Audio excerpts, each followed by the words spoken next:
Hello बच्चों, बात कर लेते हैं principles of inheritance and variations की जितने भी फॉर्मूले हैं। आप लोग मुझे कह रहे थे मैम एक वीडियो बनाइए जिसमें सारे फॉर्मूले हमें मिल जाएं, तो ये आप वीडियो देख सकते हैं, इसको रेफर कर सकते हैं। इसमें सारे फॉर्मूले पूरे चैप्टर के दिए हैं जो भी पूछे जाते हैं नीट में या इंपॉर्टेंट है। ठीक है, सबसे पहला फॉर्मूला होता है टाइप्स ऑफ गैमीट्स निकालने का 2 की पावर n, जहाँ पर n का मतलब क्या है, नंबर ऑफ हेट्रोजाइगस कंडीशन। ठीक है, फॉर एग्जाम्पल अगर कोई कंडीशन आपको ये दे रखी है और आपसे पूछा है बताओ ये कितनी गैमीट्स बनाएगा, तो इसमें ये हेट्रोजाइगस है एक और ये हेट्रोजाइगस है, यहाँ पे टोटल 2 हेट्रोजाइगस है, तो 2 की पावर 2 4 टाइप्स की गैमीट्स बनेंगी। ठीक है, सपोज आपको कोई क्वेश्चन दे रखा है जिसके अंदर आपको ये कंडीशन दे रखी है, तो इसमें ये एक हेट्रोजाइगस है, ये एक हेट्रोजाइगस है और ये एक हेट्रोजाइगस है, तो 2 की पावर हो जाएगा 3 which is 8 type of gamete. ठीक है, नेक्स्ट फॉर्मूला होता है टाइप्स ऑफ फिनोटाइप निकालने का 2 की power n। Types of genotype निकालने का फॉर्मूला भी है क्या, 3 की पावर n। n हमेशा याद रखना है, किसी भी क्वेश्चन में जो क्वेश्चन दिया हुआ है उसमें नंबर ऑफ हेट्रोजाइगस देख लो कितने हैं, वो आपका n होता है। नंबर ऑफ जाइगोट्स निकालने का फॉर्मूला होता है गैमीट का स्क्वायर या फिर गैमीट मल्टीप्लाई बाय गैमीट। अगर दोनों गैमीट्स कोई 2 प्लांट दे रखे हैं, से फॉर एग्जांपल प्लांट 1 प्लांट 2, ये बना रहे हैं 4 तरह की गैमीट्स और ये भी 4 तरह की गैमीट्स बना रहे हैं, वो आप निकाल सकते हैं इस फॉर्मूले से। ठीक है, और आपको इसकी जाइगोट निकालनी है, तो दोनों प्लांट की गैमीट सेम है ना, तो उसके लिए फॉर्मूला हम लोग लगाते हैं गैमीट का स्क्वायर। ठीक है, तो ये हो जाएगा 4 का स्क्वायर 16।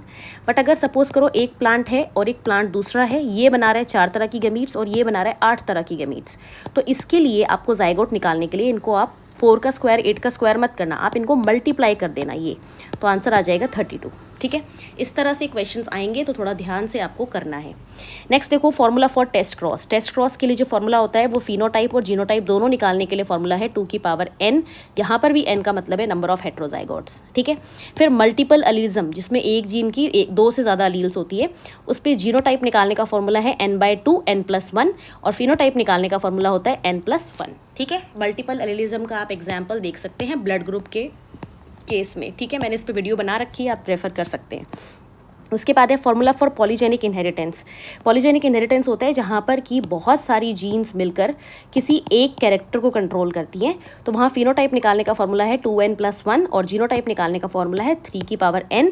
और यहाँ पर बच्चों n क्या होता है, n होता है नंबर ऑफ पॉलीजीन्स, मीन्स कितनी जीन्स हैं। ठीक है, तो पॉलीजीन्स वो गिवन होगी क्वेश्चन के अंदर, उस हिसाब से आप यहाँ पे वैल्यू रख सकते हैं। नेक्स्ट देखो हमारे पास जो फॉर्मूला है वो रिकॉम्बिनेशन फ्रीक्वेंसी को निकालने का है, number of recombinants upon total number of individuals कितने दिए हुए हैं इनटू 100, ऐसे करके रिकॉम्बिनेशन फ्रीक्वेंसी आ जाएगी। जैसे कि फॉर एग्जांपल 500 रिकॉम्बिनेंट है और 2000 जो है आपके 2000 है टोटल इंडिविजुअल, तो आप उस हिसाब से इसका निकाल सकते हैं रिकॉम्बिनेशन फ्रीक्वेंसी। और जो रिकॉम्बिनेशन परसेंटेज होता है उसके लिए जो वैल्यू होती है वो होता है 1% recombination is equal to 1 centimorgan. Centimorgan unit जो है ये स्टूट इवेंट ने दी थी, उन्होंने ये यूनिट अपने प्रोफेसर को डेडिकेट करी थी, है ना, ये आपके बुक में दे रखा है, स्टूट इवेंट ने ये दिया था, उन्होंने मॉर्गन को, थॉमस हंट मॉर्गन को ये डेडिकेट करी थी। और ये यूकैरियोट्स के लिए यूज़ होती है, अगर आप किसी प्रोकैरियोट का मैप बना रहे हो बैक्टीरिया वगैरह का, तो उसके लिए हम सेंटीमॉर्गन टर्म यूज़ नहीं करते, हम मैप यूनिट टर्म यूज़ करते हैं। ठीक है, जेनिक बैलेंस थ्योरी ये आपके वैसे तो एनसीईआरटी में है नहीं डायरेक्टली, बट वैसे आप इसका याद रख सकते हैं अगर फॉर्मूला, अदरवाइज स्किप भी कर सकते हैं।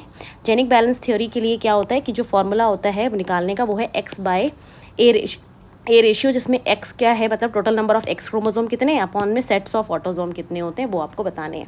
जैसे किसी भी इंडिविजुअल में ये कंडीशन है तो उसमें क्रोमोसोम सेक्स क्रोमोसोम कितने हैं 2 अपॉन में ऑटोसोम्स के सेट भी कितने हैं 2, तो इसका आंसर आ जाता है 1। ठीक है, इस तरह से आगे देखो फर्टिलाइजेशन ऑफ गैमीट्स। अगर कोई भी नॉर्मल गैमीट किसी एबनॉर्मल गैमीट से फ्यूज़ कर रही है जिस गैमीट में कोई भी एक क्रोमोसोम कम है, तो आगे मोनोजोमी कंडीशन क्रिएट होगी, एग्जाम्पल इज टर्नर सिंड्रोम। और अगर कोई भी नॉर्मल गैमीट किसी ऐसी गैमीट से फ्यूज़ कर रही है जिसमें एक एक्स्ट्रा क्रोमोसोम गया हुआ है, तो आगे ट्राइजोमी कंडीशन क्रिएट होती है, और वो है, उसका एग्जाम्पल है डाउन सिंड्रोम या क्लाइनफेल्टर सिंड्रोम भी आप लोग कर सकते हैं। ठीक है, उसके बाद देखो बार बॉडी जो है आपका, ये जो है total number of x chromosome -1 होता है इसका फॉर्मूला, मींस जितने भी एक्स क्रोमोसोम है उसमें से -1 करके वो बार बॉडी का नंबर होता है। ठीक है, तो ह्यूमन फीमेल में है 2 एक्स क्रोमोसोम, तो बार बॉडी कितनी होगी 1, क्योंकि 2x है ना, तो x -1 करके 1 आ जाएगा, है ना। और मेल्स के अंदर जो बार बॉडी है वो 0 होती है, बिल्कुल भी नहीं होती, क्योंकि एक ही x है और x -1 कर दोगे तो 0 हो जाएगा। ठीक है, तो ये कुछ आपके फॉर्मूलाज हैं इंपॉर्टेंट इस चैप्टर के, इसके अलावा कोई और फॉर्मूला यहाँ पे नहीं पूछा जाता है। वीडियो अगर आपको अच्छी लगी है तो लाइक शेयर ज़रूर कर देना। मुझे इंस्टाग्राम पे भी फॉलो कर सकते हैं आप, उसका लिंक मैं आपको दे रही हूँ डिस्क्रिप्शन बॉक्स में। इस तरह की और वीडियोज़ आती रहेंगी। Thank you so much, bye bye, take.